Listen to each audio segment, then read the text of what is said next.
Board exam 10वीं 12वीं त्रैमासिक अर्धवार्षिक कंपटीशन एग्जाम में आता है, इसलिए इसको ध्यान से देखिए आप लोग कि सिंस का प्रयोग कहां पे होता है, फार का प्रयोग कहां पे होता है। आपको फार का प्रयोग याद रखना है। किसका याद रखना है? फोर का, है ना। ये फोर का प्रयोग 7 जगह पे होता है। कितनी जगह पे? 7 केवल 7 जगह पर होता है, और वो सातों बातें याद रखना बिल्कुल आसान नहीं। समय की सबसे छोटी यूनिट होती सेकंड। क्या होती है? सेकंड। तो सेकंड के पहले फार का प्रयोग होता है। सेकंड से बड़ी चीज क्या होती है? मिनट। तो मिनट के पहले फार का प्रयोग होता है।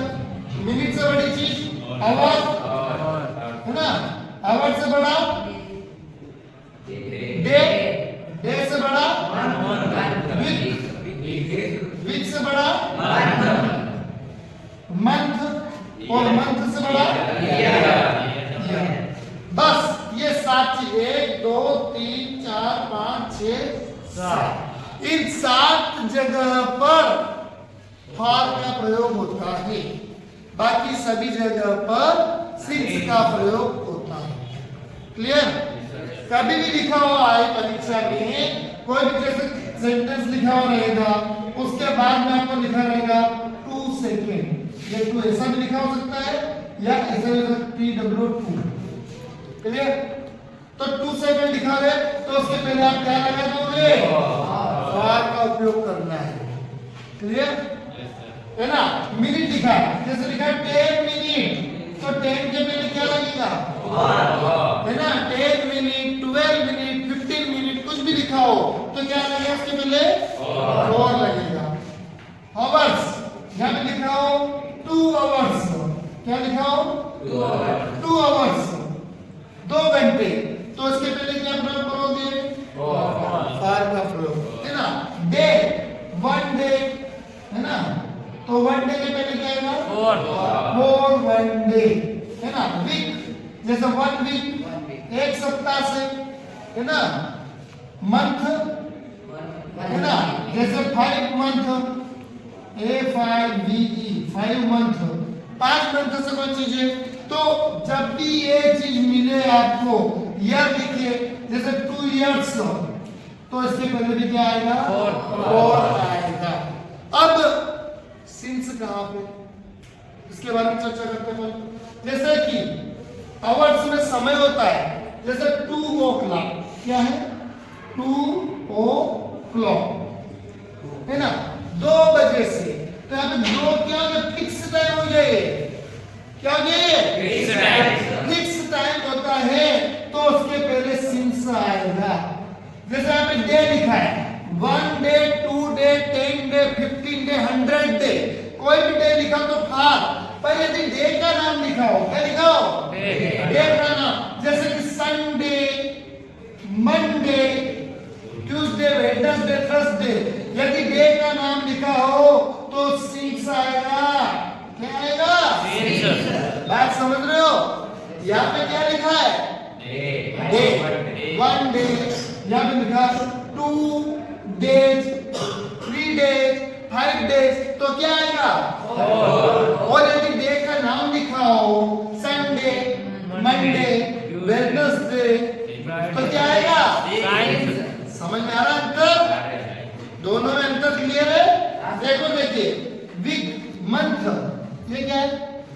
मंथ के पहले 5 मंथ 2 मंथ 3 मंथ 10 मंथ कुछ भी लिखा हो तो क्या आएगा? 4 आएगा। पर मंथ का नाम लिखा हो, जैसे कि जनवरी, फरवरी, मार्च, दिसंबर, अगर ये चीज होती तो क्या आएगा? सिंस का प्रयोग होगा। क्या अंतर क्लियर है आप लोगों को? फार का प्रयोग कहां पे होगा? 5 मंथ 10 मंथ कुछ भी आया तो फार का प्रयोग होगा, है ना। हमने कहा मंथ के नाम के पहले, मंथ के नाम के पहले सिंस का प्रयोग होगा। समझ रहे हो? अगर मंथ लिखा हो तो फार, और मंथ का नाम लिखा हो तो सिंस का प्रयोग होगा। क्लियर?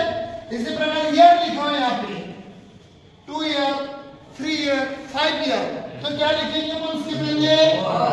और लिखेंगे, है ना। और यदि ईयर्स का नाम हो जैसे कि 2005, 2010, ये क्या हो गया? ईयर्स के नाम हो गया, पर्टिकुलर डेट्स हो गया ये। तो इसके पहले काय का प्रयोग होगा? सिंस का प्रयोग होगा। इसके अलावा जैसे कि बर्थ, है ना, जन्म से कोई व्यक्ति जन्म से रहता है तो उसके पहले भी काय का प्रयोग होगा? यानी कि कुल मिलाकर ये 7 चीज याद रखना है आपको। इनके पहले फार का प्रयोग होता है ना। मॉर्निंग लिखा हुआ आ जाए, जैसे क्या लिखा हुआ? मॉर्निंग, तो इसके पहले क्या प्रयोग करोगे? सिंस का प्रयोग करना है। क्या? Since morning. क्लियर? समझ गए आप लोग, है ना। तो ये 7 चीज याद रहेगी और ये भी याद रखना बिल्कुल आसान है। क्या है? सेकेंड, सेकेंड से बड़ी चीज, मिनट से बड़ा, आवर्स से बड़ा, डे से बड़ा, वीक से बड़ा, मंथ से बड़ा। क्लियर? ओके। देखिए हमने भी पढ़ा था सिंस और फार का प्रयोग, है ना, कि सिंस का प्रयोग कहां पे करेंगे, फार का प्रयोग कहां पे करेंगे। फॉर के लिए मैंने आपको 7 चीजें बताई थी। कौन सी 7 चीजें थी? सेकेंड, फिर मिनट, फिर आवर्स, फिर डे, फिर मंथ, ईयर। ये 7 चीजों के पहले फार का प्रयोग करना है। क्लियर है? तो देखिए उसको उदाहरण आप लोग एक सेंटेंस लिखा, he has been living here, वह यहां पर रह रहा है। बर्थ, जन्म से, अब इन दोनों का मतलब होता है से, है ना। अब कौन सा सिंस आएगा तो फॉर आएगा? सिंस आएगा, क्योंकि ये 7 चीजें हैं क्या इसमें? नहीं है। और बर्थ के पहले क्या आएगा? सिंस बर्थ, वो जन्म से यहाँ पर रह रहा है। क्लियर? दूसरा सेंटेंस देखिए, he has been living here, same sentence, same sentence, पर लास्ट में क्या लिखा है? 2 मंथ, 2 महीने से रह रहा है। ये मंथ का नाम है क्या? मंथ का नाम नहीं है, है ना। तो क्या क्या क्या हो गया आपका? है ना। तो क्या हो जाएगा उत्तर? he has been living here for 2 महीने से यहाँ पर रह रहा है। ओके। अगला एग्जांपल देखिए, you have been playing hockey, तुम हॉकी खेल रहे हो फॉर इयर्स, 4 वर्षों से, है ना। तो फॉर आएगा कि सिंस आएगा? फॉर आएगा, क्योंकि यहाँ पर इयर्स लिखा है, इयर्स का नाम नहीं लिखा। यदि 2020 होता तो हम सिंस लगाते, पर यहाँ पर तो क्या लिखा? इयर्स लिखा, तो क्या लगाएंगे? For years. Okay. Next sentence देखिए, I have been playing hockey, मैं हॉकी खेल रहा हूँ जनवरी, यहाँ पे महीने का नाम है, यहाँ पे क्या था? मंथ था, और यहाँ पे क्या महीने का नाम है? जनवरी। तो क्या आएगा यहाँ पे? सिंस आएगा। क्लियर? Clear since. और देखिए इसी प्रकार से we have been studying here, हम यहाँ पर पढ़ रहे हैं 2018 से। ये क्या है? सन का नाम, तो यहाँ पे क्या आएगा? 2018। अगला sentence, he has been making a doll, सी मतलब वह लड़की है, मेकिंग अ डॉल, एक गुड़िया बना रही है। 5 days, 5 दिनों से वह एक गुड़िया बना रही है। यहाँ पे डे का नाम है क्या? नहीं है, तो क्या आएगा? more 5 days। क्लियर?